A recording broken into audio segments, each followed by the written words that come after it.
Yes, on the Green Festival 2025. This is new for Peterborough, a bank holiday festival bringing chart-topping acts, fun activities and fantastic vibes to the embankment. You sound like you're reading that from a script. 24th to the 26th of May. I didn't do that voice very well, did I? But there are a list of headliners, a list of tribute acts, and a list of what is being called Scooted and Booted. The headliners are the Hoosiers Liberty X, Big Brothers, Lolly, I think, Fats and Small, I remember them. Booty Love. Yeah. Booty Love were good. Were they? It's kind of a 90s dance vibe I'm getting from this. But then there's a little 80s vibe as well, and maybe a little noughties vibe. I loved Liberty X very much back in the day. And tributes to Pink, Taylor Swift, Eminem, Ariana Can you try and Grande. say those artists with a bit more enthusiasm? I am saying them. We got Queen, Pink, Madness, Eminem, Oasis. It's going to be great. Now, I am expecting embankment to be packed. Yeah. I think people who put these kind of events on, they need to be shouted out, don't they? Because it's like bringing something to Peterborough.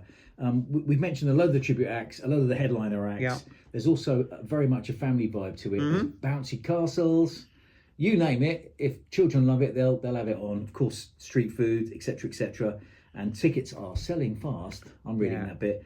Just search up On the Green Festival. onthegreenfest.co.uk is the website. And it's going to be fun. It's something new, isn't it? We would say we don't use the embankment as much as we should. That was going to be my point next. Embankment, this huge open green space right in the heart of Peterborough City Centre. It needs to have more events on it. Yeah. You think back. I've been in Peterborough all these years. I've got lovely memories of. I introduced JLS once, and there was like 20,000 people there. It was crazy. The Olympics events and everything. Blue that went through. Were there. You think of like the musical acts. Brian Adams was there not that long ago. Ollie Murs played it when we worked on Heart. We brought Ollie Murs along. I mean, just brilliant concerts have happened there, but not enough. No, it doesn't really lend itself in a way. I mean, I don't want to be negative. It gets churned up, for example, and get boggy. You've had the odd event that's happened at Willow Festival a couple of years ago. We have the Beer Fest every year, the fairgrounds and stuff. But yeah, it needs more on there, doesn't it? Use more. Huge. It's right in the city centre. Talking of concerts, the one we didn't mention that was perhaps the most recent in terms of quite a big one was when Mick Hucknall and Lisa Stansfield played in June, just coming out of COVID. And I remember being so excited that the Manic Street Preachers were going to come and play Peterborough. Tickets were selling. I got the lead singer of the Manic Street Preachers on PCR FM breakfast. We were chatting to him. I was like, "You're the lead singer of the Manics." Like, wow. And he was like, "I can't wait to come to Peterborough." And he got COVID 3 days before the gig. So it was cool. That would have been great. Gutted. Design for Life and all that. Exactly. Yeah. Okay, On the Green Festival, bank holiday weekend towards the end of May. 24th to the 26th. It's the following weekend, isn't it, to the Peterborough Celebrates Festival. We need to, we've got our guest Caroline joining us in a few minutes. We're going to talk dementia. But before we get to that point, we need to talk about Armed Forces Day. So at the time of recording, early April, we're a couple of months away, but Armed Forces Day is celebrated at sort of back end of June each year. And Peterborough's always done it pretty well. So with your council hat on, what information can you share about what events are happening and what is the ask from the council to potential businesses that want to support it? Okay, so it stretches 2 weekends. The first one is the Family Fun Day. That's on June the 21st. So that's the one where we're going to have live music, bands, choirs, etc., all in Cathedral Square. A big event. We've got we've practically filled it with stalls now. Cathedral Square, we're going to have vehicles, many things celebrating the armed forces, their families, the veterans. Then the next weekend, which is the 28th, is the more ceremonial aspect of it. So that's when there'll be readings, etc., from dignitaries within the city. So that'll be a smaller event, but very worthy of the weekend. So the first one is the one that we're concentrating on with regards to sponsorship, because that's what we're looking for, sponsorship for the event. This event's going to go ahead, by the way. It's not in danger of being cancelled or anything like that. But for future years, we really do need, help from the Peterborough community, if you like, and businesses to get involved. There'll be a big screen there. There'll be posters. There'll be social media promotion. There'll be interview opportunities, all in the run-up to the 21st. And what we're looking for is people to get in touch and help with that sponsorship.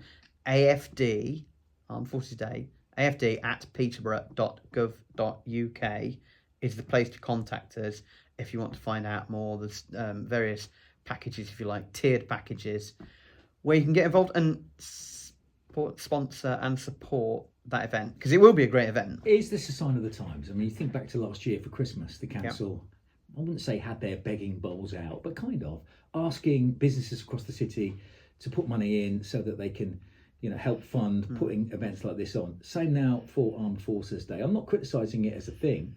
The budgets are tight for Peterborough City Council.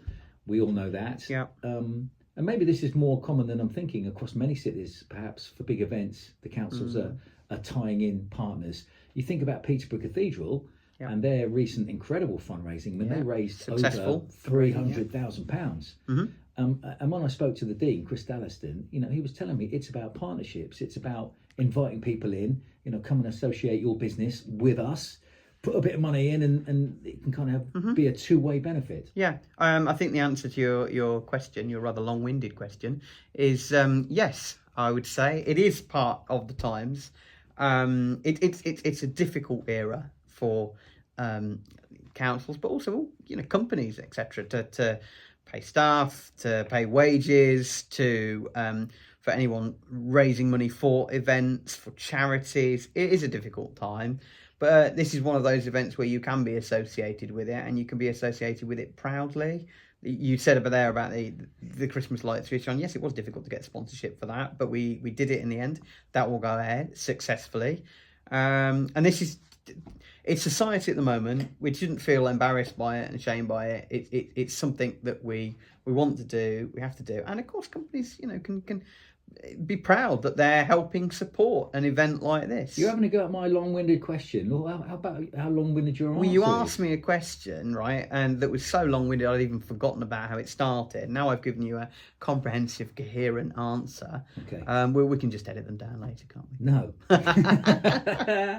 So Armed Forces Day is a chance to show your support to the men and women who make up our Armed Forces community, whether currently serving troops, veterans, cadets. Any connection to our wonderful armed forces is celebrated, and I do like the kind of the dignitaries who come along, the formalities of it. It's really nice to sort of stand in Cathedral Square and just sort of, watch these people in their beautiful uniforms.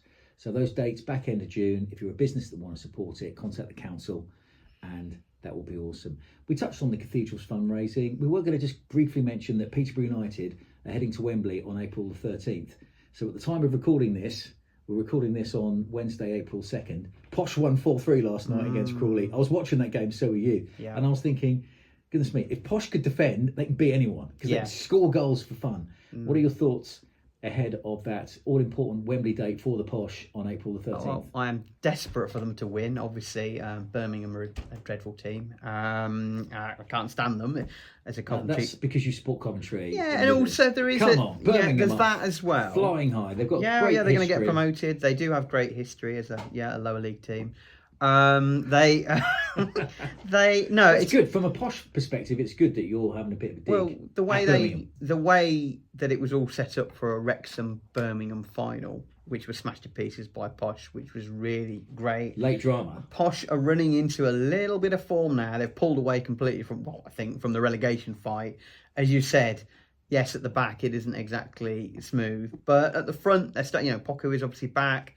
Odo, who's had a lot of criticism this season, but finally last night, his hat-trick in the first half. Ibrahim Odo. Yes. What a little genius of a player. Pocket rocket down the left-hand side. There's the players that are very good. Hayes. There's a few players in there who will cause Birmingham problems, and I really hope they can do it. They've never lost at Wembley, let's not forget that.